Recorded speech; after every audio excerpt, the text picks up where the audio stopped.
Thank you to Skillshare for sponsoring this video. The first 1,000 people who click the link in the description will get a free trial of Skillshare Premium. As much as 2020 has done its utmost to disrupt any careful planning companies may have had around releasing their new products, and despite a launch lineup that would be considered thin even by other console release standards, we're finally in it, baby, the next generation. And you know, what's there is still damn impressive. Sony was kind enough to send me a PS5 prior to launch, so I've had a bunch of time to mess around with the Demon's Souls remake, which, as expected from a team with such pedigree as Bluepoint, is completely masterful. It might be my new favourite Souls game. And Miles Morales? It's more Spider-Man, but with improved fidelity and running at 60 frames a second. It's kind of mind-blowing how good this stuff looks. My skepticism that this console wouldn't feel like that much of a generational leap has been fully allayed. This thing rules. But weirdly, the title that has generated more genuine excitement, joy, and oddly melancholic nostalgia than anything else during my time with the console is something that, on the surface at least, seems a little more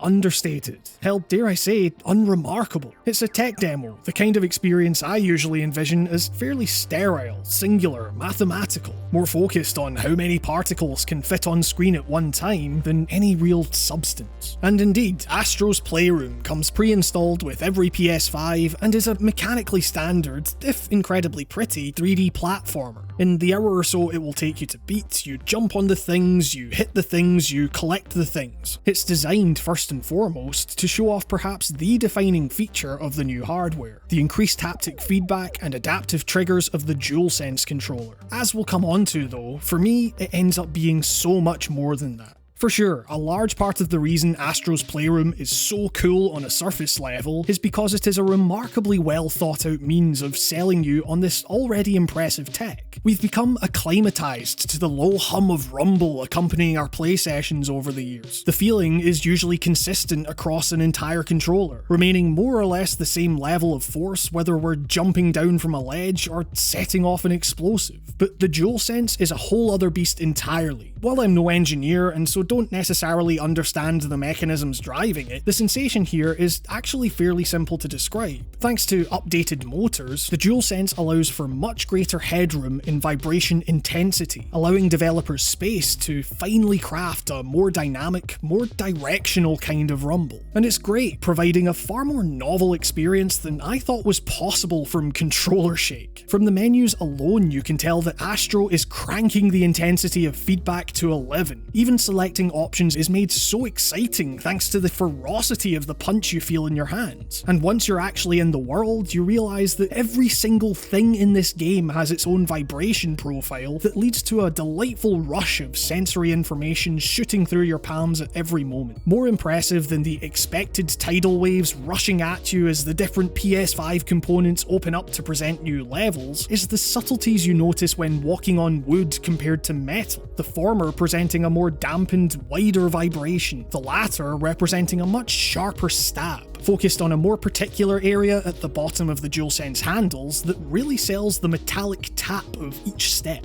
Walking headlong into a sandstorm bristles the tops of the handles as if the grains were flying directly into your face. Zipping up Astro's suit sends those oh so satisfying clicks jamming into position all the way up the controller, and the wildest part is that it's all so much more intense than anything you've likely seen before that there's a real shock to the system when you jump on a cloud and feel nothing, just air underneath Astro's feet. The prevalence of the DualSense in marketing the PS5 is testament to the fact that this new generation is as much about how you play as what you play, and Astro's Playroom, with the detail and intensity of its feedback, is already a fantastic example of that. But as you might expect, there's a lot more to why this game in particular feels so special to me.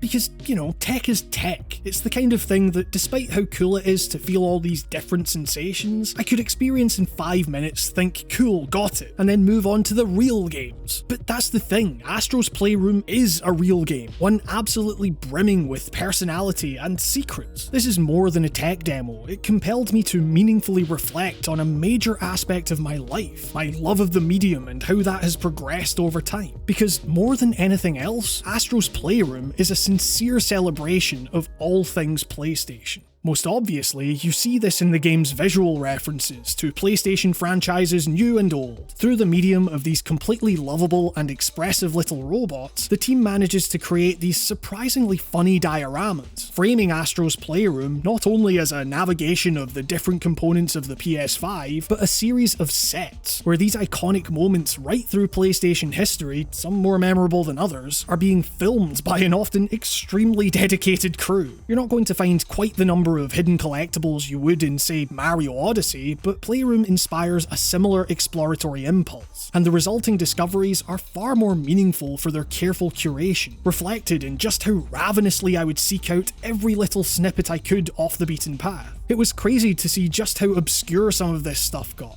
Like, remember that manta ray thing on the Demo 1 disc packed in with the original PlayStation? I spent way longer than I should have as a kid just staring at that thing trying to play it somehow, and yet here it is, someone remembered. And importantly, it's not just a one-way street of Astro being used to showcase all this new vibration tech. The new tech aids in building the world's character too. One reference in particular had me quizzing over why some dude was just lying down with a little paper doodad on his chest until I felt the pitter-patter of precipitation dotting my controller, and suddenly, hilariously, it all clicked with me. So yeah, this isn't a quote-unquote celebration of PlayStation in the way that All-Stars tried to jam these odd characters into mascot molds they weren't built for. This doesn't seem like so much of a marketing ploy. Why else in a game about a little robot collecting all of these PlayStation peripherals would someone go to the length of rendering in such crisp, gorgeous fidelity the controller made specifically for the game Buzz, to let you examine this glorious PlayStation 2 iToy while poking fun at how little of an impact it actually made? Why would it hide the Pocket Station as an Easter egg for you to find? No one had a Pocket Station. And before you jump into the comments to tell me about how you loved your Pocket Station, A, I'm obviously being sarcastic here, and B, I don't believe you.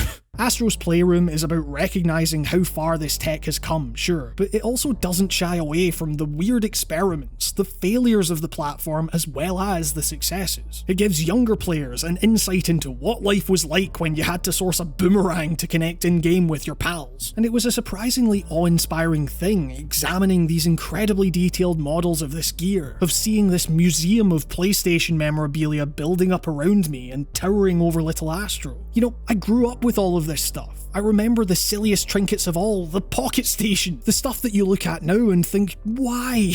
Being the things that I wanted the most growing up. As much as I really love the other consoles, and tying your identity to one side of the completely made-up console war is a wholly idiotic move, especially in this day and age, the original PlayStation was my very first console. It's where all of this, my passion for this medium, began. Playroom is a striking throwback to when things were much more complicated, when you had to save up to buy a network adapter that awkwardly jutted out of the PS2 and maybe worked, or a memory card that only held 15 blocks, but simultaneously when times were simpler, when what we now think of as such rudimentary components of these machines, with said machines scoffed at if these features aren't included or neatly tucked away, were once these futuristic unknowns, clumsy, clunky, but full of potential and wonder. Stepping into these UIs brought to life, having the experience of engaging with the simplest of menu options on these consoles, treated with a reverence similar to my own joy when my dad brought back a PS2 and we loaded up Sons of Liberty for the first time, sharing that with my siblings, it was an oddly melancholic reminder of how quickly time seems to have progressed and how much has changed in my life since GPS was a thing you had to plug into your portable PlayStation. It was sad thinking about how many of these formative experiences were so tied to friends I've grown distant from,